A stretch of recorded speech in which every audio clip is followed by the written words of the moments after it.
Right madam, చెప్పండి. Hello my dear friends and masters, welcome back to our channel oneness vegetarianism. నా పేరు స్వప్నేశ్వరి. ముందుగా మనందరి గురువు అయిన డాక్టర్ బ్రహ్మర్షి పితామహ పత్రి సారికి నా యొక్క అనంత కోటి ఆత్మ ప్రణామాలు. సత్యలోకవాసులకి, దివ్యలోకవాసులకి, మహాకారణ లోకవాసులకి, నక్షత్ర లోకవాసులకి, ఏంజల్స్కి, మహావతార్ బాబాజీకి, బుద్ధ భగవానుడికి, రామ్తా మాస్టర్, మహా ఉపాధ్యాయుడు, మాస్టర్ టీచర్, ఇమోటల్ గురువు అయిన తండ్రికి నా యొక్క అనంత కోటి ఆత్మ ప్రణామాలు.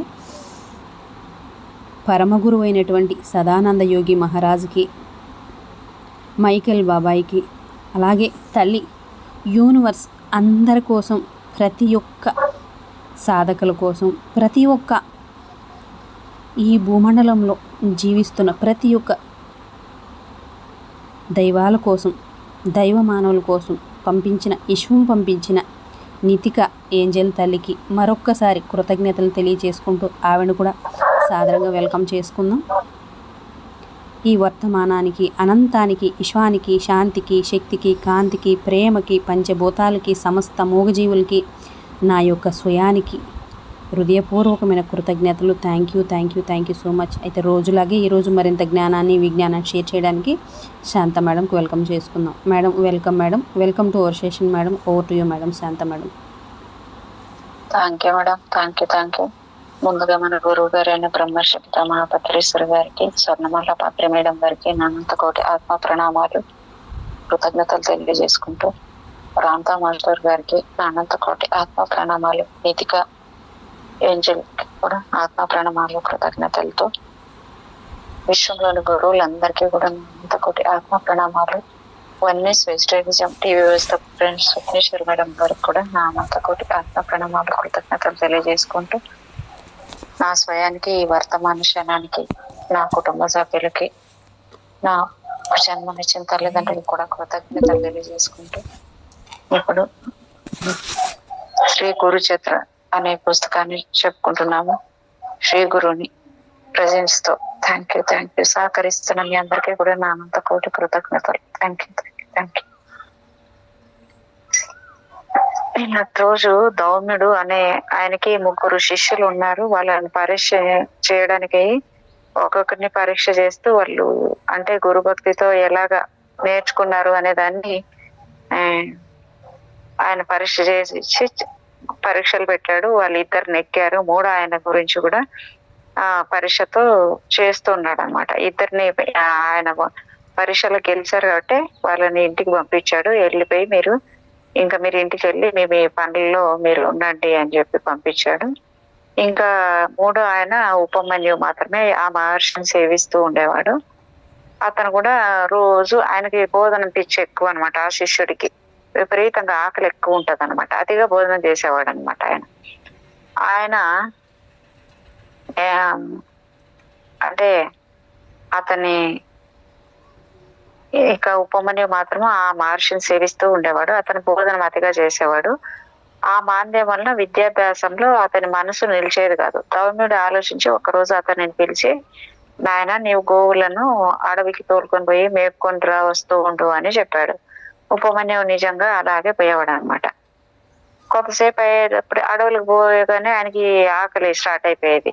ఆ అబ్బాయికి ఆకలి వేసాగింది. ఆ వెంటనే ఆవులను ఇంటికి తోలుకొని వచ్చేవాడు ఆ పిల్లడు.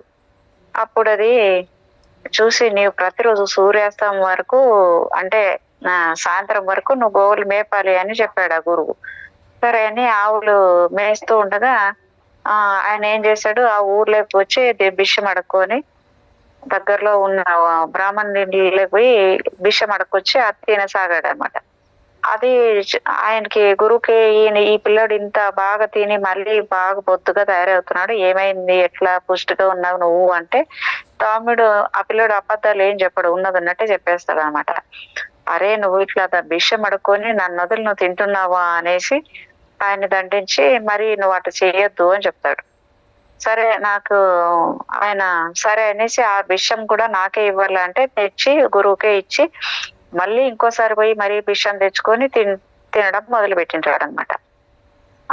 మరి మళ్ళీ కూడా అట్లే అయిపోతాడు ఆ పిల్లడు. ఆకలి తట్టుకోలేడు కదా. అట్లా తిని ఎంతగానో ఆకలి బాధించేది. అతను మళ్ళీ మొదట తెచ్చుకున్న భిక్షను గురువుకి ఇచ్చి రెండోసారి భిక్షను తెచ్చుకొని తినసాగాడు. అందువలన అతని శరీరం మళ్ళీ పుష్టిగా ఉండడం చూసి దౌమ్యుడు కారణం అడిగి తెలుసుకుని రెండవ భిక్షను కూడా తనకే ఇవ్వమని ఆ చెప్పాడు. ఉపమన్యువు ఏం బాధపడుకోకుండా అలాగే చేసేవాడు అనమాట. ఆవుల దగ్గర దూడులు తాగక మిగిలిన పాలు త్రాగి రెండోసారి కూడా ఆయనకి ఇవ్వడం వల్ల ఆకలికి తట్టుకోలేని పిల్లాడు ఏం చేశాడు, ఆవులు దూడలకి ఇచ్చి మిగిలిన పాలన్నీ తాను తాగడం మొదలు పెట్టుకున్నాడు అనమాట. అందువల్ల కొద్ది కాలంలోనే మళ్ళీ అతని శరీరం బాగా లావెక్కిపోయిందంట. ఒకరోజు దౌమ్యులు వారు అంత కారణం అడిగి తెలుసుకొని, ఒరే పశువులు ఎంగిలి పాలు తాగితే పశువు వల్లే కూడా బుద్ధిహీనుడు అవుతావు కనుక తాగొద్దు అని నిషేధించాడు. ఆ మర్నాడు నుంచి ఆకలిస్తుంటే జిల్లేడు పాలు ఎంగిలివి కావని తలిచి వాటిని ఒక దొప్పలో పడుతుండగా ఆ పాలు అతని కళ్ళు చింది అతని కళ్ళు రెండు కనిపించలేదంట. తర్వాత అతడు గోవులను వెతుక్కుంటూ పోతూ ఒక బావిలో పడిపోయాడంట. సూర్యాస్తమయం అయిపోయింది. శిష్యుడు ఇంకా ఇంటికి రాకపోయేసరికి అతను వెతుకుతూ దౌమ్యుల వారు అడవికి వెళ్ళిపోయారు. ఆయన కేక విని ఉపమన్యువు బావిలో నుండి సమాధానం ఇచ్చాడు. ఆ మహర్షి బావి వద్దకు వెళ్లి అతని దుస్థితి తెలుసుకుని అశ్విని దేవతలను ప్రార్థించమని చెప్పారు. ఉపమన్యువు అలా చేయగానే అతని దృష్టి వచ్చింది. వెంటనే అతను బావి నుండి బయటకు వచ్చి గురువుకు నమస్కరించాడు. దౌమ్యుడు అతని గురుభక్తికి మెచ్చి అతని తలపై చేయి పెట్టి, నాయన నీ కీర్తి 4 దిక్కులా వ్యాపిస్తుంది. నీ శిష్యులు కూడా నీ అంతటి వారవుతారు. వారిలో ఊదంకుడు అనే శిష్యుడు తన గురుభక్తి చేత నాగలోకాన్ని జయించి నాగకుండలాలు నీకు దక్షిణగా సమర్పించగలడు. నీ కీర్తిని శాశ్వతం అనర్చగలడు అని ఆశీర్వదించాడంట. అతడు గురుకృప వలన వేదశాస్త్ర పారంగతుడై ఇంటికి వెళ్లి గృహస్థాశ్రమం స్వీకరించాడు. కాలాంతరంలో దౌమ్యుల వారి ఆశీర్వచనం పూర్తిగా ఫలిపించింది. కనుక నాయన గురువు అనుగ్రహంగా పొందలేనిది ఏదీ లేదు. గురు ద్రోహం వలన ఇహపరలలో సుఖమే ఉండదు. సరిగదా, నీవెంత తిరిగినా వ్యర్థమే. కనుక నీవు వెంటనే వెళ్ళి నీ పూర్వ గురువుని ఆశ్రయించి ఆయనను ప్రసన్నం చేసుకో. ఆయన ప్రసన్నుడైతే నీకు వెంటనే మనసు స్థిరమవుతుంది అని చెప్పారు. శ్రీగురుని మాటలు విన్న ఆ బ్రాహ్మణుడు, స్వామి, నేను అజ్ఞానం వలన గురుద్రోహం చేసిన మాట నిజమే. నేను చేసిన అపరాధాలు కూడా ఎన్నో విరిగిన నా గురువు మనసు అతకడం సాధ్యం కాదు. ఇక నేను బ్రతికి ప్రయోజనమేమి? నా పాపానికి పరిహారంగా నా ప్రాణాలు విడుస్తాడు అని తీవ్రమైన పరితాపంతో ఆత్మహత్యకు సంసిద్ధుడయ్యాడు. అప్పుడు శ్రీగురుని మనసు కరిగి, తీవ్రమైన పరితాపం వల్ల నీ దోషం నశించి వైరాగ్యం కలిగింది. ఇప్పుడు నీ గురువును మనసారా స్మరించు అని చెప్పి అతనిని ఆశీర్వదించాడు. వెంటనే అతని కంఠం గద్గదమై శరీరం అంతా రోమాంచితమైంది. కన్నులు ఆనంద బాష్పాలతో నిండే. అతడు కృతజ్ఞతతో స్వామి పాదాలకు నమస్కరించగానే వేద శాస్త్రాల సారం అతని హృదయంలో ఉదయించింది. అప్పుడు శ్రీ గురువు, నాయన, నేను చెప్పిన గురు మహిమ హృదయంలో నిలుపుకొని నీవు నీ గురువు వద్దకు వెళ్ళు. నీవు నమస్కరించగానే ఆయన ప్రసన్నుడవుతాడు. ఆయనే నేనని తెలుసుకో అన్నారు. అతడు అలానే చేసి తర్వాత ముక్తి పొందాడట.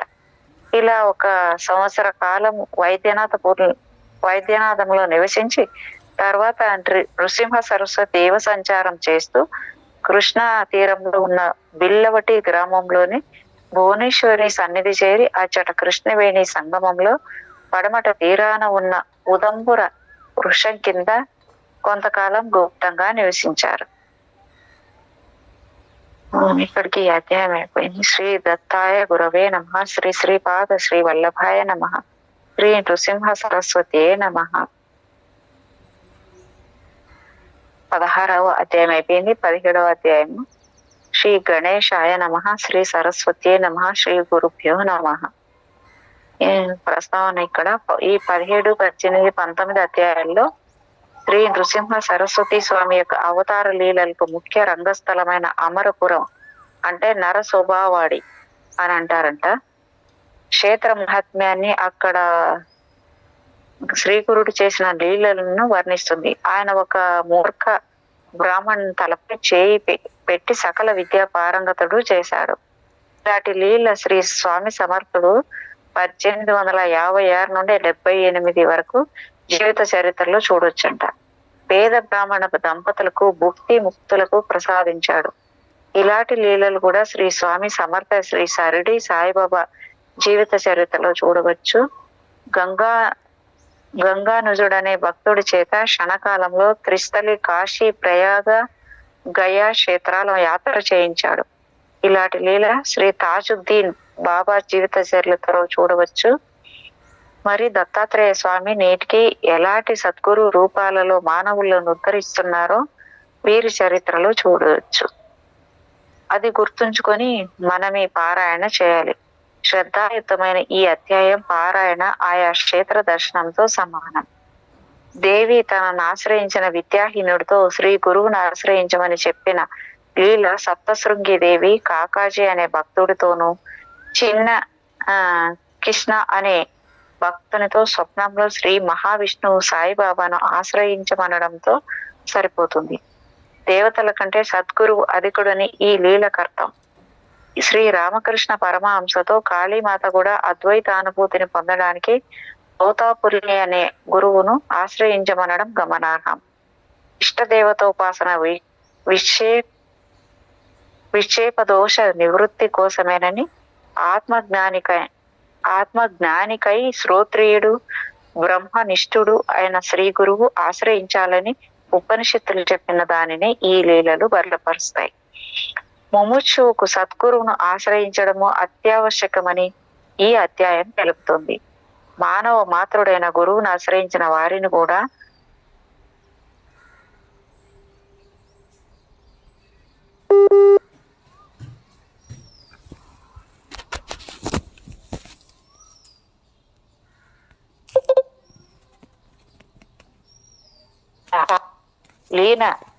లీలనెంతగానో ఇది పోలి ఉన్నది. కనుకనే శ్రీగుడు స్వయంగా పురాణోక్తమైన గురుసేవ వృత్తాంతాలను క్రిందటి అధ్యాయంలో చెప్పాడు.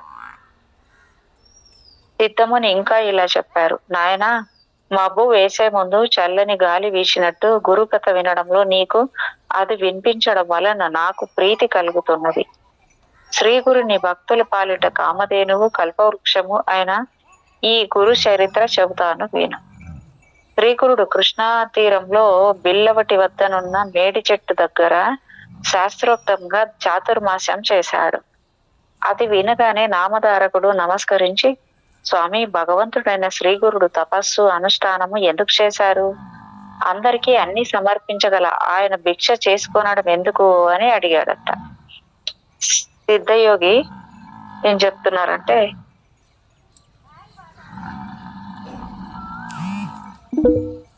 మేడం ఏంటి సౌండ్? ఏదో పశువులు అరుస్తున్నాయా? ఓకే. నాయన, భగవంతుడైన శివుడు త్రిమూర్తి స్వరూపుడైన దత్తాత్రేయుడు భిక్ష చేయలేదా? మహాత్ములు తీర్థయాత్ర చేయడము, తపస్సు చేయడము గాని, భిక్షమెత్తడం గాని భక్తులను ఉద్ధరించడానికి, సాధకులకు సన్మార్గం తెలియజెప్పడానికి మాత్రమే చేస్తారు.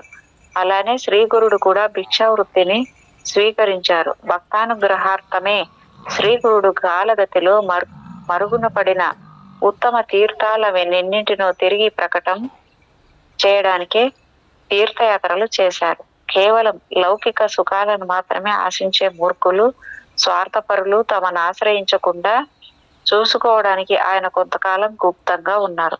కానీ సూర్యుని తేజస్సు, కస్తూరి వాసన ఎలా దాగి ఉండలేదో అలాగే శ్రీ గురుని మహిమ కూడా ఒకనాడు ఈ విధంగా వెల్లడైంది. సహస్ర పురాణ పారంగతుడైన ఒక బ్రాహ్మణుడు ఉండేవాడు. అతడు కణ్వశాఖీయుడు. మహాపండితుడైన ఆయనకు ఒక కొడుకు పుట్టాడు. కానీ అతని చిన్నతనంలోనే తల్లిదండ్రులు మరణించారు. అతని మందమతి కావడంతో చదువు ఏమాత్రం రాలేదు. మేనమామ గ్రామస్తులతో కలిసి అతనికి 7వ సంవత్సరంలో ఉపనయనం చేశాడు. కానీ మతిమరుపు వల్ల అతడు గాయత్రి మంత్రానుష్ఠానం కూడా చేయలేకపోయేవాడు. ఉపనయనం చేసిన 1 సంవత్సరం అదే నేడు ఔదుంబర్గా ప్రఖ్యాతమైన దత్తక్షేత్రం వంటిది. ఉపనయనం చేసిన 1 సంవత్సరం రానికే మాయనమామ కూడా మరణించడంతో అతడు అనాథడై భిక్షకెళ్ళేవాడు. ఊళ్ళోని జనము అతనిని, ఒరే మదమతి, అంతటి మహా పండితుని పేరు చెడగొట్టిన నీవు ఎందులోనైనా దూకి చావరాదా? నీ జన్మం వ్యర్థము. విద్యావంతుడు, వయసులో చిన్నవాడైనా అతను ఎక్కడికి వెళ్ళినా సోదరుని వలె విద్య అతని వెంట నుండి అతని కీర్తి గౌరవము లభించేలా చేస్తుంది. అతని శరీరంలో సర్వ దేవతలు నివసిస్తారు కనుక అతడు వయోవృద్ధులకు కూడా పూజనీయుడే. విద్య లేనివాడు, వయసులో పెద్దవాడైనా అతను ఎవరు ఆదరించారు. విద్య లేని నీవు పశువు కంటే హీనము అని హేళన చేసేవారు. అతడు అందుకు బాధపడి, అయ్యా, మీరు చెప్పినది నిజమే గాని నేనేం చేయగలను? పూర్వజన్మలో నేను విద్యాదానం చేయలేదు కాబోలు నాకు ఈ దుస్థితి ఏర్పడింది.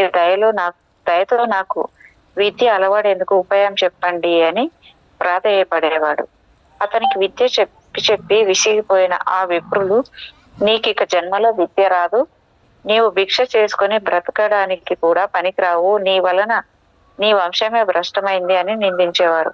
ఆ పిల్లవాడు తన దుస్థితికి నిస్పృహ చెంది ఇల్లు విడిచి బిల్లవటి చేరి కృష్ణా నదికి తూర్పు దిక్కున ఉన్న భువనేశ్వరి దేవిని దర్శించి అక్కడ ప్రాయోపవేశం ప్రారంభించాడు. అలా 3 రోజులు గడిచిన ఆ తల్లి దర్శనం ఇయ్యకపోయేసరికి అతడు పట్టరాని కోపంతో తన నాలుక కోసి దేవి పాదాల వద్ద పెట్టి, అమ్మా, నీవు కూడా నన్ను గ్రహించకుంటే రేపు నా తల నరికి నీకు సమర్పించి నీ ఎదుటనే ప్రాణాలు విడుస్తాను అని చెప్పుకున్నాడు. నాటి రాత్రి దేవి అతడికి కలలో కనిపించి, నాయనా, నాపై అలగవద్దు, కృష్ణా నదికి పడమటి తీరాన ఉన్న మేడి చెట్టు క్రింద తపస్సు మంతుడు నీ కోరిక తీర్చగలడు అని చెప్పింది. అతడు వెంటనే నిద్ర లేచి బయలుదేరి చేశాడు. శ్రీగురుడు ప్రసన్నులై అతని శిరస్సు మీద తమ చేయి నుంచి ఆశీర్వదించారు. అతనికి వెంటనే నాలుక రావడమే కాక సకల విద్యలు సిద్ధించాయి. కాకి మానస సరోవరం చేరి రాజహంసగా మారినట్టు పరశువేది స్పర్శతో ఇనుము బంగారమైనట్లు శ్రీ గురుని హస్తస్పర్శ వలన ఆ విప్రకుమారుడు మహాజ్ఞాని అయ్యాడు. శ్రీ గురుని నివాసం వలన ఆ స్థలం మహామహిమ గలదైంది. శ్రీ దత్తాయ గురవే నమ. శ్రీపాద వల్లభాయ నమ. శ్రీ నృసింహ సరస్వత్యే నమ. అక్కడికి 17వ అధ్యాయం అయిపోయింది. 18వ అధ్యాయము. శ్రీ గణేశాయ నమ. శ్రీ సరస్వతి నమ. శ్రీ గురుభ్యో నమ. నామధారకుడు స్వామి శ్రీగురుని లీలలు ఇంకా వినిపించవలసింది అని ప్రార్థించాడు. సిద్ధయోగి ఇలా చెప్పాడు, నాయన, అంతవరకు గుప్తంగా ఉన్న శ్రీగురుని మహిమ ఈ లీల వలన లోకానికి వెల్లడైంది. ఇక శ్రీగురుడు తమ గుప్త జీవితం విడిచిపెట్టి లోక ప్రసిద్ధుడై అచ్చటి నుండి వరుణా సంగమం చేరి అక్కడ నుండి కృష్ణా తీరంలోనున్న తీర్థాలలో స్నానం చేస్తూ కృష్ణ పంచనది సంగమానికి వెళ్లి అక్కడ 12 సంవత్సరాలు నివసించాడు. అక్కడ శివ, భద్ర, భోగవతి, కుంభి, సరస్వతి అను మహా పవిత్రమైన 5 నదులు ఒక్కటై కృష్ణా నదిలో కలుస్తాయి. అందువలన దీని మహిమ పురాణాలలో కూడా మనోహర తీర్థమని ఎంతగానో కీర్తించబడింది. అక్కడెన్నో తీర్థాలు ఉన్నాయి. అక్కడి నుండి తూర్పున అమరపురం అనే గ్రామంలో అమరేశ్వరుడు, ఆయన సన్నిధిలో 64 మంది యోగినులు నివసిస్తున్నారు. అచ్చటి అమరేశ్వర లింగము సాక్షాత్తు కాశీ విశ్వేశ్వరుడే. అక్కడ వేణి నదితో కలిసిన కృష్ణ దక్షిణ దిక్కుగా ప్రవహిస్తోంది. అక్కడకు ఉత్తర దిక్కున శుక్ల తీర్థము, ఉదంబుర వృక్షము దగ్గర పాపనాశ తీర్థము, కామ్య తీర్థము, వరద తీర్థము ఉన్నాయి. సంగమంలో శక్తి తీర్థము, చామర తీర్థము, కోటి తీర్థము ఉన్నాయి. అవన్నీ అపారమైన మహిమ గలవి. అచ్చటి కృష్ణ పంచగంగలో స్నానం చేస్తే సర్వకార్యాలు నెరవేరుతాయి. అవి గొప్ప తీర్థక్షేత్రము. దాని దర్శనము చేతనే అభీష్టాలు నెరవేరుతాయి. అచ్చటి మేడి చెట్టు సాక్షాత్తు కల్పవృక్షం. ఆ ఆ క్షేత్ర మహిమను వెల్లడి చేయడానికే శ్రీ గురు అక్కడికి అంతకాలము నివసించాడు. ఇదే నేడు నరసోబావాడి లేక నృసింహవాడి అనే క్షేత్రం అని అంటారంట. ఈ నృసింహ సరస్వతి స్వామి ప్రతిరోజు భిక్షకు అమరపురానికి వెళుతూ ఉండేవారు. ఆ గ్రామంలో ఒక నిరుపేద బ్రాహ్మణుడు ఉండేవాడు. అతడు పరమ సాత్వికుడు. కేవలం మాయవార వృత్తితో జీవిస్తూ ఉండేవాడు. యాయవార వృత్తి అంటే ఏంటో ఇది తెలియదు మేడం. అతనికి ఒక కుమారుడు ఒక కుమార్తె ఉన్నారు. అతడి ఇంటి ముందు తమ్మపాదు ఒకటి ఉండేది. అతనికి గ్రామంలో గింజలు లభించినప్పుడు ఆ కుటుంబం ఆ కూర వండుకునే తినేవారు. అయినప్పటికీ ఆ బ్రాహ్మణుడు పంచయజ్ఞాలు సక్రమంగా నిర్వర్తిస్తూ అతిథులను తమ శక్తిని అనుసరించి సేవిస్తూ ఉండేవాడు. ఒకరోజు శ్రీగురుడు అతని ఇంటికి భిక్షకు వెళ్లారు. ఆ బ్రాహ్మణుడు స్వామిని ఆహ్వానించి పూజించాడు. ఆ రోజు ధాన్యం లభించకపోవడం వలన వారు తమ ఇంటి ముందున్న తమ్మకాయలు కోసి వండి స్వామికి దానిని సమర్పించారు. తర్వాత స్వామి వారింట్లోనే కొద్దిసేపు విశ్రాంతి తీసుకొని, మీ ఆతిథ్యానికి మేము ఎంతో సంతోషించాము, నేటితో మీ దారిద్ర్యం తీరిపోయింది అని చెప్పి నిండుగా కాచిన ఆ పాదును పీకివేసి దాని కొమ్మలను త్రుంచివేస్తూ త్వరగా వెళ్ళిపోయారు.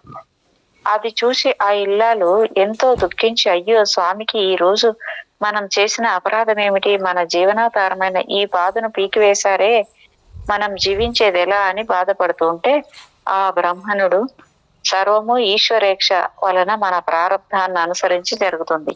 చీమల దగ్గర నుండి సర్వజీవులకు ఆయువు ఆహారము ప్రసాదిస్తాడే గాని ఆయన మనకెందుకు కీడు చేస్తారు, ఏదైనా మన కర్మను అనుసరించే జరుగుతుంది, నీవు బాధపడవద్దు అని ఆమెను ఓదార్చి దానిని తిరిగి నాటాలని ఆ పాద మొదట్లో త్రవ్వాడు. గడ్డపారకు ఒక లోహపాత్ర తగిలిన శబ్దం వచ్చింది. అక్కడ త్రవ్వి చూడగా ఒక రాగి బిందె నిండుగా బంగారు నాణేలు ఉన్నాయి. అతడెంతో సంతోషంతో దానిని తన భార్యకు చూపి, చూసావా స్వామి, ఈ లతను పీకి వేయడం వల్లనే ఈ నిధి మనకు దొరికింది, ఆయన సాక్షాత్తు పరమేశ్వరుడే అని చెప్పాడు. వెంటనే ఆ దంపతులు శ్రీగురుని దర్శించి ఆ వృత్తాంతం ఆయనకు విన్నవించారు. అప్పుడు శ్రీగురుడు, నాయన నీవి విషయం ఎవరికి చెప్పవద్దు, చెబితే సంపద నశిస్తుంది, స్వధర్మాన్ని అనుసరిస్తూ భోగభాగ్యాలను అనుభవించి తర్వాత నిరామయులై ముక్తి పొందుతారు అని దీవించి పంపారు. శ్రీ దత్తాయ గురవే నమః. శ్రీ శ్రీపాద శ్రీ వల్లభాయ నమః. శ్రీ నృసింహ సరస్వత్యే నమః. 18వ అధ్యాయం అయిపోయింది. 19వ అధ్యాయం ఇప్పుడు. శ్రీ గణేశాయ నమః. శ్రీ సరస్వతీ నమః. శ్రీ గురుభ్యో నమః. నామధారకుడు స్వామి అశ్వత్థ వృక్షం అంటే రావి చెట్టు వంటి పవిత్రమైన వృక్షాలు ఎన్నో ఉండగా శ్రీగురుడు ప్రత్యేకంగా ఔదుంబర వృక్షం అంటే మేడి చెట్టు మూలంలోనే నివసించడానికి కారణమేమి అని ప్రశ్నించాడు. అప్పుడు సిద్ధ మునీంద్రుడు ఇలా చెప్పాడు. పూర్వము నరసింహస్వామి అవతరించి హిరణ్యకశపుని చంపినప్పుడు ఆ రాక్షసుని కడుపులోనున్న దుష్టమైన రక్తం స్వామి చేతి గోళ్లు కంటుకుని ఆయన గోళ్లు విపరీతంగా మంటలు పుట్టసాగాయి. అప్పుడు లక్ష్మీదేవి మేడి పండ్లతోనూ ఆకులతోనూ ఆ బాధ నివారింపజేసింది. అందుకు స్వామి సంతోషించి, ఆ వృక్షాన్ని నిన్ను భక్తితో సేవించిన వారికి విషబాధ తొలగుగాక, నిన్ను పూజించిన వారి పాపాలు నశించి అభిష్టాలు నెరవేరుతాయి, నీ నీడన చేసిన జపదానాదులకు అపారమైన ఫలితం ఉంటుంది, మేమిద్దరము నీ యందు నివసిస్తాము అని వరమిచ్చాడు. ఆ వరాన్ని అనుసరించే భగవంతుడైన శ్రీగురుడు ఆ చెట్టు క్రింద నివసించారు. నేటికి ఆ వృక్షంలో శ్రీ దత్తాత్రేయుడైన శ్రీగురుడు నివసిస్తుంటారు. ఓహో, ఇట్లనే ఈ వృక్షానికి ఇంత ప్రత్యేకత ఉందన్నమాట, మేడి చెట్టుకి. ఓకే. శ్రీ గురుడు అక్కడ నివసిస్తున్న రోజులలో ఆ పరమేశ్వరుని సన్నిధిలో ఉన్న 40 మంది యోగినులు మధ్యాహ్న సమయంలో ఔదంబర వృక్షం క్రిందనున్న శ్రీ గురుని దర్శించి తమ ఆశ్రమానికి తీసుకుని వెళ్లి యథావిధిగా పూజించి ఆయనకు భిక్ష ఇవ్వసాగారు. ఆయన వారి భిక్షను స్వీకరించి మరలా వచ్చి ఆ వృక్ష మూలంలో కూర్చుంటుండేవారు. అమరపురంలోని విప్రులకు స్వామి నిత్యము భిక్ష కోసం తమ గ్రామానికి రాకపోవడం వింతగా తోచేది. ఆయన ఆ అడవిలో నిరాహారిగా ఎలా జీవిస్తున్నారో అర్థం కాలేదు. వారు ఆ రహస్యాన్ని తెలుసుకోదలిచి ఒక మనిషిని అందుకు నియమించారు. అతడు దాగి ఉండి మధ్యాహ్న సమయంలో స్వామిని గమనించాలని ప్రయత్నిస్తుండేవాడు. కానీ ఆ సమయం అయ్యేసరికి అతనికి ఒక మహాత్ముని రహస్యం తెలుసుకోపోనడం మహాపాపం అని తోచి విపరీతమైన భయం వేస్తుండేది. దానిని తట్టుకోలేక ఒకరోజు అతడు ఇంటికి పారిపోయాడు. అక్కడికి దగ్గరలోనే గంగానుజుడు అనే అతడు ఉండేవాడు. గంగానుజుడు అనేవాడు తన పొలానికి కావలి కాచుకుంటుండేవాడు. ఒకరోజు ఒక అద్భుతమైన దృశ్యం అతడి కంటపడింది. అకస్మాత్తుగా నదీ జలం అడ్డంగా రెండుగా చీలిపోయింది. అందులో నుండి ఎవరో వస్తున్నట్లు తోచి గమనించగా యోగినులు కొందరు నది నుండి బయటకు వచ్చి అచ్చటి మేడి చెట్టు క్రింద కూర్చొని ఉన్న శ్రీగురుని వద్దకు వెళ్ళారు. వారు ఆయనను పూజించి ఆయన సన్నిధిలో కొంతసేపు ధ్యానం చేసుకుని తర్వాత స్వామిని తీసుకుని వచ్చి దారిని నది మధ్యకు వెళ్ళిపోయారు. మర్నాడు కూడా అదే సమయానికి సరిగా అలానే జరగడం చూసి అతడు ఆశ్చర్యపోయి కొంచెం దూరం వారిని అనుసరించాడు. ఆ నది మధ్యలో ఒక దివ్య మందిరం చూశాడు. వారు దేవకన్యలని వారి చేత పూజింపబడుచున్న యతి సామాన్య మానవుడు గాడని అతడు గుర్తించాడు. మూడవ రోజు అదే సమయానికి అచ్చటికి వెళ్లి అతడు ఆ యోగినులు వెనకనే నదీ గర్భంలోకి ఇంకొంచెం ముందుకు వెళ్లి అచ్చటి మందిర ద్వారం దగ్గర నిలిచి అక్కడ జరిగేదంతా శ్రద్ధగా గమనిస్తున్నాడు. యోగినులు స్వామి రత్నఖచిత సింహాసనపై కూర్చోబెట్టి పూజ చేసి నీరాజనమిచ్చి షడ్రసోపేతమైన భోజనం సమర్పించారు. తర్వాత శ్రీగురుడు మందిరం నుండి తిరిగి వస్తూ గంగానుజుణ్ణి చూసి నీవెవరు, ఇక్కడికి ఎందుకు వచ్చావు అని అడిగారు. అతడు భయపడి ఆపాద మస్తకము వణికిపోతూ స్వామి, నా పేరు గంగానుజుడు. నేను కుతూహలం ఆపుకోలేక మీ వెనక ఇచ్చటికి చూడవచ్చాను. నా అపరాధం క్షమించండి అని ఆయనకు నమస్కరించి, మీరు సాక్షాత్తు త్రిపూర్తి స్వరూపులు, అజ్ఞానులైన మానవులు మీ నిజ రూపం తెలుసుకోలేకున్నారు, నన్ను ఉద్ధరించండి అని వేడుకున్నారు. స్వామి సంతోషించి, నాయన, నేటితో నీ కష్టాలన్నీ తీరిపోయాయి. నీవి కోరుకున్నవన్నీ నీకు లభిస్తాయి. కానీ నీవిప్పుడు చూసినది మేము ఈ ప్రాంతంలో ఉన్నంత కాలం ఎవరికి చెప్పవద్దు. చెబితే తక్షణమే నీవు మరణిస్తావు అన్నారు.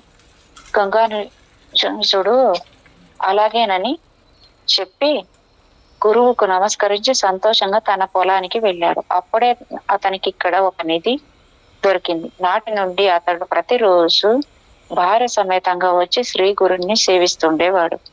ఒక మాఘ పూర్ణిమ రోజున గంగానుజుడు యథాప్రకారం శ్రీ గురుని దర్శించి, స్వామి, మాఘమాసంలో ప్రయాగ, కాశీ, గయలలో స్నానం చేయడం ఎంతో పుణ్యమని చెప్తారు. కానీ వాటిని నేను దర్శించనైనా లేదు.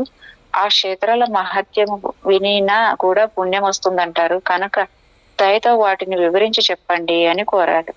నృసింహ సరస్వతి సంతోషించి, ఈ కృష్ణ పంచనిధి సంగమము సాక్షాత్తు ప్రయాగయే. త్రిస్థలి అని ప్రసిద్ధికెక్కిన ప్రయాగ, కాశీ, గయ ఎంతో మహత్తరమైనవి. అలాగే ఇక్కడి సంగమము, యుగాలయము, కరవీరము అనే 3 గూఢ త్రిస్థలి అని తెలుసుకో. ఈ మూడింటిని నీకిప్పుడే చూపిస్తాను అని చెప్పి స్వామి పులి చర్మంపై కూర్చుని గంగానుజుని తమ పాదుకలను గట్టిగా పట్టుకుని కళ్ళు మూసుకోమన్నారు. క్షణకాలంలో శ్రీ గురుడు అతనికి ప్రయాగ దర్శనం చేయించి మధ్యాహ్నం కాశీలో విశ్వనాథుని దర్శనం చేయించాడు. సాయంత్రం అయ్యేసరికి గయ దర్శనం కూడా చేయించి సూర్యాస్తమయానికి తిరిగి అతనిని సంగమానికి తీసుకువచ్చారు.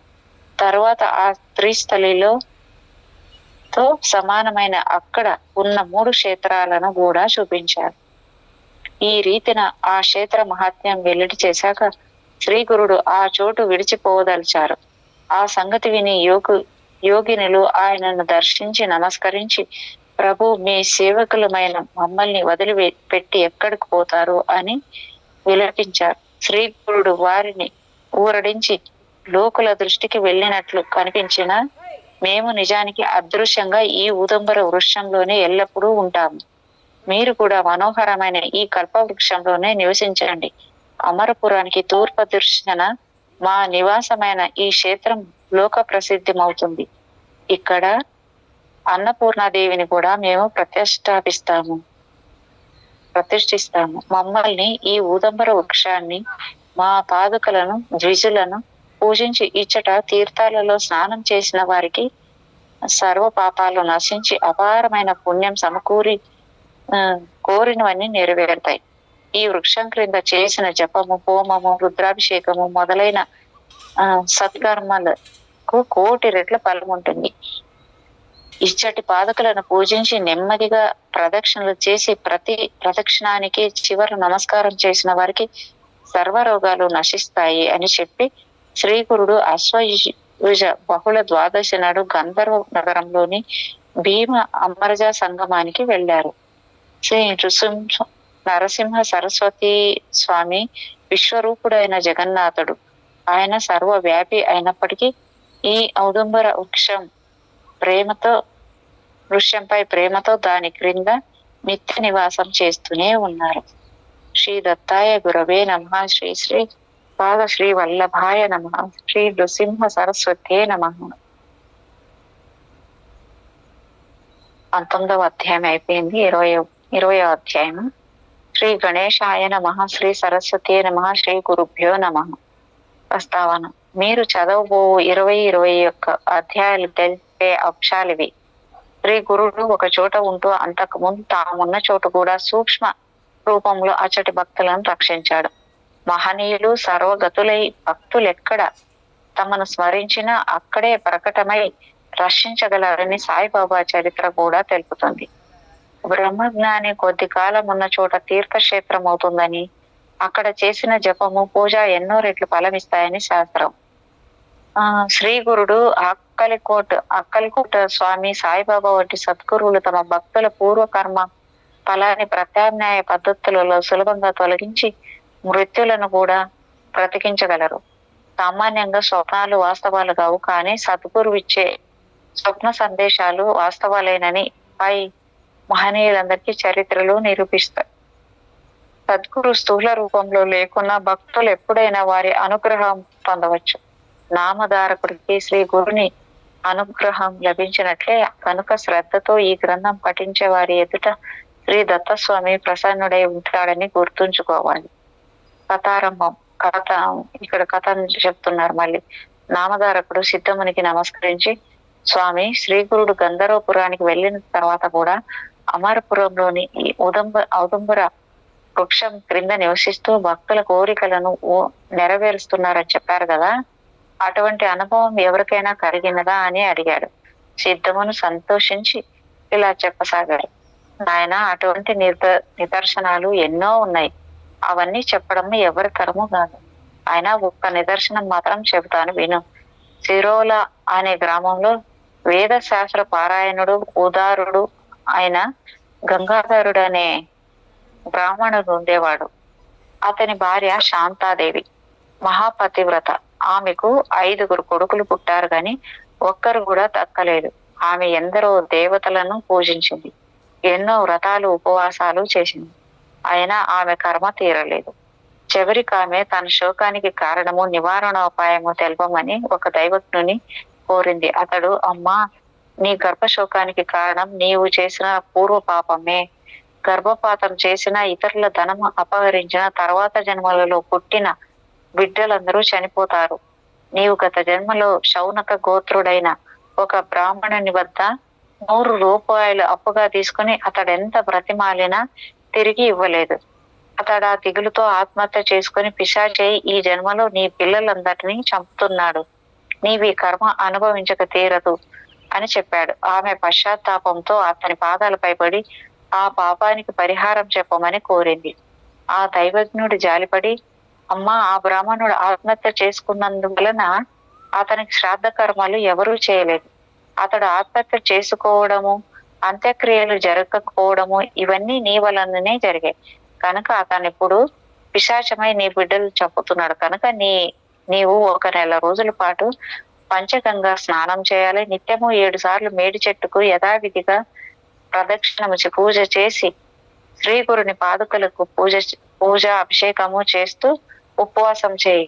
అటు తర్వాత నీవతనికి అంత్యక్రియలు చేసి అతని సగోత్రికుడై ఒక బ్రాహ్మణునికి నీవు అపహరించిన 100 రూపాయలు దానం ఇవ్వాలి. అలా చేస్తే నీకు కలిగిన సంతానం నిలుస్తుంది. అప్పుడు నీ దోషాలు తొలగి శ్రీ గురుని అనుగ్రహం వల్ల పూర్ణాయుర్ధాయం కల కొడుకులు కలుగుతారు అని చెప్పాడంట. ఆ మాటలని విని శాంతాదేవి దీనంగా, అయ్యా, నేను శరీరంతో శ్రమించి మీరు చెప్పిన మాస వ్రతం ఆచరించగలను, కానీ ఆ బ్రాహ్మణుని సగోత్రునికి దానం ఇవ్వడానికి నా వద్ద అంత పైకం లేదు, మరి నేనేమి చేయాలి అని వాపోయింది. దైవజ్ఞుడు, అమ్మా, అలాగైతే నిర్మలమైన మనసుతో నేను చెప్పినట్లు శ్రీ గురు పాదుకలను అర్పించి నీ శక్తి పేరకు దానం ఇవ్వు. ఆ ఔదుంబర వృక్షంలో నిత్య నివాసం చేస్తున్న శ్రీ గురుడు పరమ దయామూర్తి కనుక నీ భక్తికి మెచ్చి నీ పాప పరిహారం చేస్తారు అని చెప్పాడు. అప్పుడు శాంతాదేవి పంచగంగా సంగమానికి వెళ్లి దీక్షగా ఆ వ్రతం ఆచరించనారంభించింది. 3వ రోజు ఆమె ప్రదక్షిణం చేసి నీరసంతో పడుకోగానే కొనుకు పట్టి స్వప్నం వచ్చింది. కలలో ఆ పిశాచం కనిపించి ఆమెను భయపెట్టి తన సొమ్ము తిరిగి ఇవ్వకుంటే ఆమె వంశం నాశనం చేస్తానని ఆమె మీదకు దూకాడు. అప్పుడు ఆమె మేడి చెట్టు వద్దకు పరిగెత్తింది. అక్కడ శ్రీ గురుడు ఉన్నాడు. ఆయన చాటుకు వెళ్ళింది. శ్రీ గురుడు ఆమెకు అభయమిచ్చి ఆమె మీదకు వస్తున్న ఆ పిశాచాన్ని అడ్డగించారు. అప్పుడు ఆ పిశాచం ఆయనతో తనకు ఆమె చేసిన అన్యాయం గురించి చెప్పి, స్వామి, తపస్సులు యతీశ్వరులు అయిన మీకు ఆమె పట్ల పక్షపాతం తగదు అని మొరపెట్టుకున్నాడు. అప్పుడు శ్రీగురుడు కోపంతో, నీవు భక్తులను బాధిస్తే నిన్ను శిక్షిస్తాను, ఈమెను ఇలా బాధిస్తే నీకింకా పాపాలు చుట్టుకుంటాయేమో, కానీ లాభమేమిటి? ఈమె నీ డబ్బు అపహరించినదని పూర్వ జన్మలో కదా, ఈ జన్మలో ఈమె నిరుపేదరాలు, అందువలన ఈమె చేత ఊర్ధ్వ దైహిక కర్మలు చేయించి యథాశక్తి దానం ఇప్పిస్తాను, నీకు సద్గతి ప్రసాదిస్తాను. మేము చెప్పినది నీకు నచ్చితే సరే, లేకపోతే నీకు ఈ దుస్థితి తప్పదు. మేము మాత్రము ఈమెను రక్షించి తీరుతాము అన్నారు. ఆ పిశాచం, స్వామి, మీ దర్శనం వల్లనే నా కాఠిన్యం నశించింది, మీరెలా చేసిన సంతోషమే అన్నాడు. శ్రీ గురుడు శాంతాదేవితో, అమ్మ, నీవు యథాశక్తి పైకం వెచ్చించి అతనికి ఉత్తమ గతి సంకల్పించి అంత్యక్రియలు జరిపించు. నీ బ్రహ్మహత్య దోషం తొలగి పూర్ణాయువు గల కొడుకులు కూతుళ్ళు కలుగుతారు అని చెప్పి వెనుక దైవజ్ఞుడు చెప్పిన విధానమే ఆమెకు ఆయన విధించారు. ఆమె నిద్ర లేచి సంతోషంతో స్వామి చెప్పినట్లే చేసి 16వ రోజున ఆ బ్రాహ్మణునికి ఊర్ధ్వ దైహిక కర్మ చేయించింది. ఆమెకు బ్రహ్మహత్య దోషము, ఆ బ్రాహ్మణునికి పిశాచత్వము తొలగిపోయాయి. తర్వాత మరొక రోజున శాంతాదేవి శ్రీ గురుడు కలలో కనిపించి 2 కొబ్బరికాయలు ఆమె ఒడిలో వేసి, అమ్మ, నీ వ్రతము పూర్తి అయింది కదా, పారణకు ఈ కాయలు వాడుకో, నీకు నిస్సందేహంగా వేద విధులు పుడతారు అని చెప్పారు. ఆమె నిద్ర లేచి చూసేసరికి నిజంగానే ఆ 2 ఫలాలు ఆమె పక్కన ఉన్నాయి. ఆమె వెంటనే ఆ కళ గురించి తన భర్తకు చెప్పింది. ఆ దంపతులు సంతోషించి స్వామి చెప్పినట్లు ఆ కొబ్బరికాయలను పూజించి వాటిని పారణకు ఉపయోగించారు. తర్వాత కొద్ది కాలానికి ఆమెకి 2 మగపిల్లలు కలిగారు. ఆ పెద్ద పిల్లవాడికి 7వ సంవత్సరం, రెండవ వాడికి 3వ సంవత్సరం కాగానే పెద్దవానికి ఉపనయనం, రెండవ వానికి చౌల సంస్కారం అంటే పుట్టు వెంట్రుకలు దించుట చేయాలని ముహూర్తం నిర్ణయించి ఆ దంపతులు అన్ని ఏర్పాట్లు చేసుకున్నారు. కానీ ఆ ముహూర్తానికి ముందు రోజున పెద్దవాడికి అకస్మాత్తుగా ధనుర్వాతం వచ్చి మరుసటి రోజు సాయంత్రము సూర్యాస్తమయానికి కల్లా అతను చనిపోయాడు. ఆ తల్లి శోకంతో తలను నేలకు కొట్టుకున్నది, గుండెలు బాదుకున్నది. చివరికి ఆ బాధ తట్టుకోలేక స్పృహ తప్పి పడిపోయింది. తిరిగి స్పృహ రాగానే ఆ బిడ్డను తలుసుకొని అతని శవంపై పడి ఇలా సొక్కించింది, నాయన, మా ప్రాణ రక్షకుడవు, వంశోద్ధారకుడు అయిన నీవు మమ్మల్ని విడిచిపోవడానికి నీ మనసు ఎలా అంగీకరించింది? 5 బిడ్డలను పోగొట్టుకున్న నేను నిన్ను చూశాక ఆ శోకం మరిచాను. శ్రీగురుడు వరం ఇచ్చినందు వల్ల నీపైనే ఆశలన్నీ పెట్టుకున్నాను. అప్పుడక్కడ జనులు ఇలా ఆమెను ఓదార్చారు. అమ్మా, నువ్వు ఇలా ఏడ్చినందువల్ల నీ పిల్లవాడు మళ్ళీ బ్రతుకుతాడా? మృత్యుదేవతలను ఋషులను, రాక్షసులను, అవతార పురుషులను కూడా వదిలిపెట్టదు. మానవులమైన మనకెలా తప్పుతుంది? నువ్వు ఆలోచించు, ఇలా దుఃఖించవద్దు అని అది విని ఆమె, నాకు దాపురించిన పిశాచ భయాన్ని పోగొట్టి సాక్షాత్తు శ్రీగురుడే ప్రసాదించిన ఈ ఫలం విఫలం ఎందుకు అవ్వాలి? నేను కూడా ఈ బిడ్డకు తోడుగా ప్రాణమైనా విడుస్తాను అని ఎంతో పట్టుదలగా బదులు చెప్పింది. ఆమె శ్రీ గురుని స్మరించి, స్వామి, త్రిమూర్తి స్వరూపులైన మీరు సత్య సంకల్పులని నమ్ముకున్న నాకు ఇదేమి గతి? నేను మీరు చెప్పినట్టు ఈ ఉదుముర వృక్షాన్ని సేవించినందుకు ఫలితం ఇదేనా? నా విషయంలో మీరు విశ్వాసఘాతకులయ్యారు. పిశాచ బాధ తొలగించమని మిమ్మల్ని శరణు పొందిన నాకు ఇదేమి ఫలితము? పులి నుండి పారిపోతున్న ఆవు కసాయి వారిని శరణు పొందినట్లున్నది. తన కష్టాలను నివారించుకోవడానికి దేవాలయంలో ప్రవేశించిన వానిపై ఆలయం విరిగి పడినట్లయింది. నాకు ఇంతగా ఆశ చూపిన మీరు నా బిడ్డను ఎందుకు రక్షించరు అని రాత్రంతా ఆమె దుఃఖిస్తూనే ఉన్నది. మరుసటి రోజు ఉదయమే ఆ గ్రామంలోని బ్రాహ్మణులు వచ్చి ఆమెతో, అమ్మా, నీవిలా శోకించినందువలన లాభమేమి? జరగవలసినదంతా జరగకుండా తప్పుతుందా? నీవి మూర్ఖత్వం విడిచి శవాన్ని ఇస్తే అంత్యక్రియలు చేస్తాము అని చెప్పారు. కానీ ఆమె మాత్రం తన పట్టు విడవక, ఆ శవంతో పాటు నాకు కూడా అంత్యక్రియలు చేస్తే ఇస్తాను కానీ లేకుంటే ఇవ్వను అని చెప్పి ఆ శవాన్ని తన హృదయానికి గట్టిగా హత్తుకున్నది. ఆ బ్రాహ్మణులు ఆశ్చర్యపోయి, బిడ్డతో కలిసి అగ్ని ప్రవేశం చేయడం అనేది మేము కని విని ఎరగము, ఇదెక్కడి ధర్మము అనుకున్నారు. ఆమె మాత్రం మధ్యాహ్నం సమయం దాటిపోతున్న శవాన్ని వారికి అప్పగించలేదు. చివరికి ఆమె శ్రీ గురుని మీద నిష్ఠూరమాడుతూ తాను ఆ బిడ్డతో సహా ప్రాణత్యాగం చేస్తానని ఆ శవాన్ని తీసుకొని నది ఒడ్డుకు చేరింది. జనులంతా ఆమెను అనుసరించారు. ఇంతలో ఒక బ్రహ్మచారి ఆమె వద్దకొచ్చి తత్వం ఉపదేశించాడు. అతడెవరో కాదు, త్రిమూర్తి స్వరూపము, భక్తవత్సలుడు అయిన శ్రీ గురుడే. శ్రీ దత్తాయ గురవే నమ, శ్రీ శ్రీపాద వల్లభాయ నమ, శ్రీ నృసింహ సరస్వత్యే నమ. ఇక్కడికి 20వ అధ్యాయం అయిపోయింది. 21వ అధ్యాయం ఇక్కడ. శ్రీ గణేశాయ నమ, శ్రీ సరస్వతి నమ, శ్రీ గురుభ్యో నమ.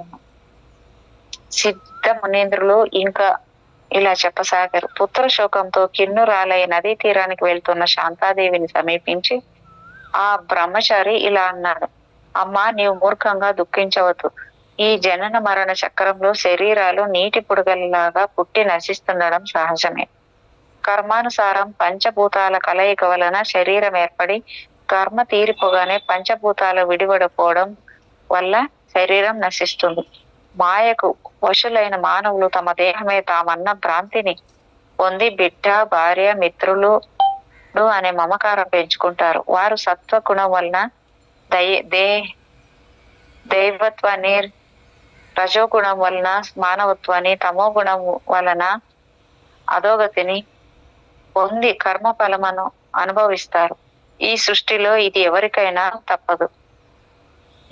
అది తెలిసిన జ్ఞానులు పుట్టుక వలన సంతోషాన్ని గాని మరణం వలన దుఃఖం గాని పొందరు. వారి వారి కర్మలను అనుసరించి కొందరు బాల్యంలోనే మరణిస్తారు. నిజానికి శరీరం రక్తం, మాంసం మొదలగును ధాతువులతో నిండి మలినమైనది. బుద్ధిమంతులు ఇట్టి శరీరాన్ని నిత్యము ప్రియము అని భావించరు. ఎన్నెన్ని జన్మలలో ఎవరెవరికి తల్లులో, బిడ్డలో, భర్తలో ఎవరికెరుక? ఇతడు నీ బిడ్డడన్న భ్రాంతితో శోకిస్తున్నావు. ఆ మమకారాన్ని విడిచి శాస్త్ర విధిని అనుసరించి అంత్యక్రియలకై వారికి శవాన్ని అప్పగించు. ఆ మాటలు విని శాంతాదేవి, అయ్యా, మీరు కరుణతో ఉపదేశించినది ధర్మమే కాని అది నా మనసులో కొంచెం కూడా నిలవడం లేదు. జనన మరణాలకు మూలం కర్మే అయితే భగవంతుడు సేవ వలన నశిస్తుందని పెద్దలు ఇలా చెప్పారు. నాకు పూర్వకర్మ దోషం ఉన్నదని తెలిసే నేను స్వామిని సేవించాను. శ్రీ గురుడు నాకు అభయం ఇచ్చి వరం ఇచ్చాడు. ఇప్పుడు మరి నన్ను ఎందుకు ఇలా ఉపేక్షించాడు? రోగులు వైద్యుడిచ్చే మందుతో జబ్బు తగ్గించుకుంటున్నారు. పేదవారు శ్రీమంతులు ఇచ్చే ధనంతో కష్టం తొలగించుకుంటున్నారు. అలానే శ్రీ గురుని సేవించి ఆయన ఇచ్చిన అభయాన్ని నమ్ముకొనడమే నా మూర్ఖత్వమా? నా బిడ్డ శతాయుష్మంతుడు అవుతాడని ఆయన వరం ఇచ్చారు. నాకు దాపురించిన పిశాచ భయాన్ని పోగొట్టి సాక్షాత్తు ఆ భగవంతుడే ప్రసాదించిన ఈ విఫలం ఎందుకు అవ్వాలి? ఆయన యొక్క ఈ కీర్తి నలుదిశలా వ్యాపించడానికైనా నా దేహాన్ని కూడా ఆయనకే సమర్పిస్తాను అన్నది. అప్పుడు ఆ బ్రహ్మచారి, అమ్మా, అలా అయితే ఇక్కడ దుఃఖించి ఏమి ప్రయోజనము? నీకెక్కడ వరం లభించిందో అక్కడికి ఈ శవాన్ని తీసుకువెళ్ళి అడుగు అని ఉపాయం చెప్పాడు. ఆ తల్లి అందుకు అంగీకరించి శవాన్ని తన కడుపుకు కట్టుకొని పంచగంగా సంగమంలోని శ్రీగురుడు అధివసించిన ఔదుంబర వృక్షం వద్దకు వెళ్ళింది. అక్కడ ఈమె పట్టరాని క్రోధావేశంతో అచ్చటి పాదకులకు తన తలను కొట్టుకుంటూ ఉంటే రక్తం కారి పాదకులు తడిశాయి. సాయంత్రం అయ్యేసరికి బ్రాహ్మణులు వచ్చి ఆమెతో, నీవు దుఃఖం అరుచుకుని కర్తవ్యం ఆలోచించు. కొద్దిసేపట్లో సూర్యుడస్తమించేలోగానే అంత్యక్రియలు పూర్తి చేయాలి. శవం ఇంకా వాసన కూడా వస్తుంది కనుక దానిని మాకు అప్పగించు. అంతేకాక ఈ స్థలం ఊరికి ఎంతో దూరం, ఏకాంతం భయంకరమైన ఈ ప్రదేశంలో మీరిక ఉండవద్దు అని తొందర పెట్టారు. కానీ ఆమె అదేమీ పట్టించుకోకుండా శవాన్ని మరింత గట్టిగా పట్టుకొని పాదకులకు తన తల కొట్టుకుంటూనే ఉన్నది. ఆ బ్రాహ్మణులు వేరే దారి లేక, ఇక చీకటి పడుతున్నది, ఇక్కడ దొంగల భయం ఉన్నది, మనం ఇళ్లకు వెళ్ళి రాత్రి ఉపవాసం ఉండి తెల్లవారక శవ సంస్కారం చేద్దాము. ఈ శవము దుర్వాసన కొట్టినప్పుడైనా ఆమెకు మనకు సంస్కారానికి అప్పగిస్తుంది అనుకొని ఇళ్లకు వెళ్ళిపోయారు. గంగాధరుడు, శాంతదేవి మాత్రం ఆ శవంతో పాటు శ్రీగురుని సన్నిధిలో ఆ రాత్రి అలానే ఉండిపోయారు.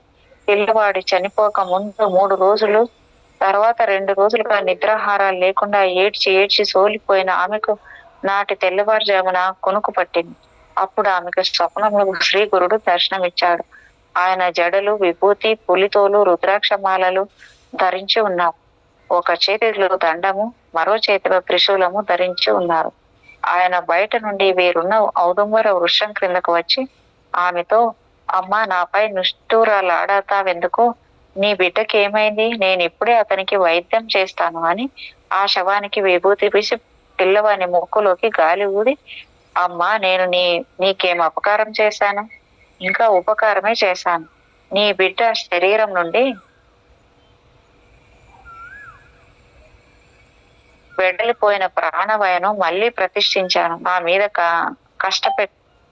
మీద కష్టపెట్టుకోవద్దు, ఇక దుఃఖించుకో అని చెప్పి అదృశ్యులయ్యాడు. శాంతాదేవి త్రుళ్ళిపడి నిద్ర లేచింది. కానీ ఇది నా పుత్ర వ్యామోహం వలన వచ్చిన కలే గాని చనిపోయిన వాడు ఇంకా బ్రతుకుతాడా? నా ప్రారంధం ఇలా ఉంటే శ్రీ గురుడేం చేస్తాడు అనుకున్నది. అంతలో ప్రక్కనున్న శవం కదలసాగింది. ఆమె త్రాకి చూస్తే వెచ్చగా ఉన్నది. అంతలోనే ఆమెకు ఆ శరీరంలో ఏదైనా భూతం ఆవేశించిందేమో అని అనిపించి భయం వేసి దూరంగా వెళ్ళింది. కానీ పిల్లవాడు లేచి కూర్చొని, అమ్మా, ఆకలేస్తున్నది, అన్నం పెట్టు అని ఏడుస్తూ ఆమె వద్దకొచ్చాడు. ఆమెకు అప్పుడు అద్భుతంగా స్తన్యం వచ్చింది. ఆమె బిడ్డకు పాలిచ్చి భర్తను నిద్ర లేపి జరిగినదంతా వివరించింది.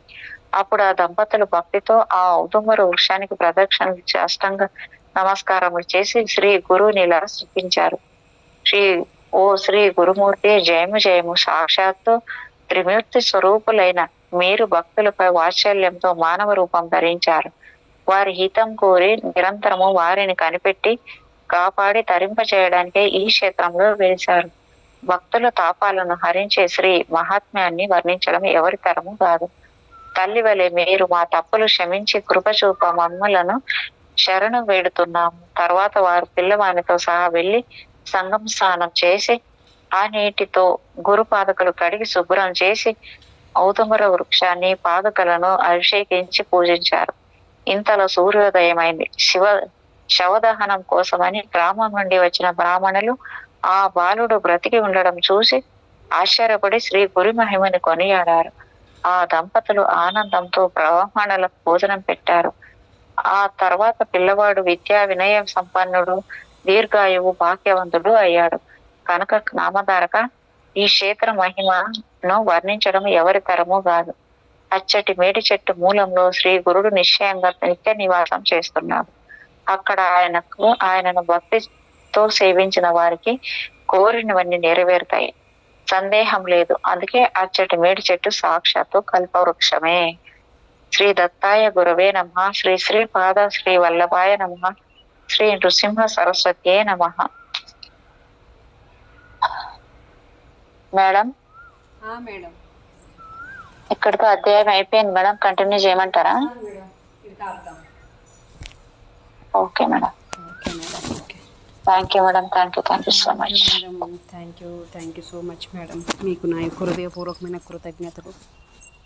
ఈ వర్తమానానికి, అనంతానికి, విశ్వానికి, శాంతికి, శక్తికి, కాంతికి, ప్రేమకి అనంత కోటి ఆత్మ ప్రణామాలు. Thank you. సమస్త మూగజీవులకి, ప్రకృతికి థ్యాంక్ యూ సో మచ్.